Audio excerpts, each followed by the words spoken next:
আজ আমি আপনাদেরকে গম দিয়ে তৈরি এমন একটা রেসিপি করে দেখাবো যেটা যেমন হেলদি তেমন খেতে টেস্টি। আর এই হেলদি রেসিপিটা বানানোর জন্য আপনাদের চিনি লাগবে না। এই রেসিপিটা বানানো খুবই ইজি। তো চলুন বেশি দেরি না করে শুরু করছি আমার আজকের এই easy tasty and healthy recipe. নমস্কার, আমি পিনু, কুক উইথ পিনুতে আপনাদের সবাইকে স্বাগত। এই রেসিপিটা বানানোর জন্য সবার প্রথমে আমি এখানে নিয়েছি 200 গ্রাম গম।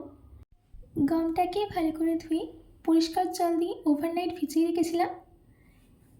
এবার আমি এই গমটাকে প্রেসার কুকারের মধ্যে ট্রান্সফার করে দিচ্ছি। তারপর এর মধ্যে অ্যাড করে দিচ্ছি হাফ চামচ নুন। নুনটা দেওয়ার পর প্রেসার কুকারের লিডটা দিয়ে এটাকে গ্যাসে বসিয়ে দেব। গমটা সেদ্ধ করার জন্য প্রেসার কুকারে 5টা সিটি আসা অবধি ওয়েট করতে হবে। আমাদের এখানে প্রেসার কুকারের মধ্যেই 5টা সিটি চলে এসেছে আর গমটাও কিন্তু একদম পারফেক্টলি সেদ্ধ হয়ে গেছে। এবার চলে যাচ্ছি আমাদের রান্নাতে। কড়াইয়ের মধ্যেই দিয়ে দিচ্ছি 2 চামচ ঘি। ঘিটা সম্পূর্ণ গরম হয়ে গেলে দিয়ে দিতে হবে কুচনো আমন্ড। দিচ্ছি কিছুটা কাজু। আমন্ড আর কাজুটাকে আমরা ততক্ষণ ভেজে নেব যতক্ষণ না এদের মধ্যে একটা কালার চেঞ্জ হয়ে আসে। দেখুন আমাদের এখানে আমন্ড আর কাজুর মধ্যে কিন্তু কালার চেঞ্জ হয়ে গেছে।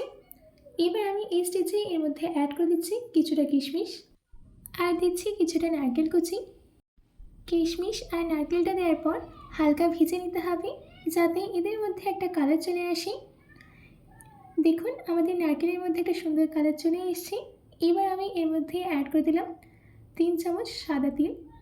তেলটা দেওয়ার পর 30 সেকেন্ডের জন্য সতে করে নিতে হবে। এই রেসিপিতে যা যা ইনগ্রিডিয়েন্টস দেওয়া হচ্ছে সবই কিন্তু আমাদের শরীরের জন্য খুবই উপকারী। দেখুন আমাদের এখানে 30 সেকেন্ড হয়ে গেছে। এবার আমি এই স্টেজে এর মধ্যে অ্যাড করে দিচ্ছি সেদ্ধ করে নেওয়া গম। গমটা দেওয়ার পর আমি এর মধ্যে অ্যাড করে দিচ্ছি 5 চামচ গ্রেট করে নেওয়া নারকেল। আমি এই রেসিপিতে কুচনো নারকেল আর গ্রেট করে নেওয়া নারকেল দুটোই ইউজ করেছি। আপনারা চাইলে যে কোনো একটা ইউজ করতে পারেন। এবার গ্যাসের ফ্লেমটাকে লোতে রেখে গমটাকে 5 থেকে 7 মিনিটের জন্য ভেজে নেব। 7 মিনিট বাদ আমি এর মধ্যে অ্যাড করে দিচ্ছি 1 কাপ গুড়। আমি এখানে আখের গুড় ইউজ করেছি। এবার গুড়টাকে ভালো করে গমের সাথে মিশিয়ে দিতে হবে আর গুড়টা গলে যাওয়া অবধি ওয়েট করতে হবে। এবার ঢাকা দিয়ে লো ফ্লেমে এই গমটাকে রান্না হতে দেব যাতে গমের মধ্যে গুড়ের সব ফ্লেভারটা চলে যায়।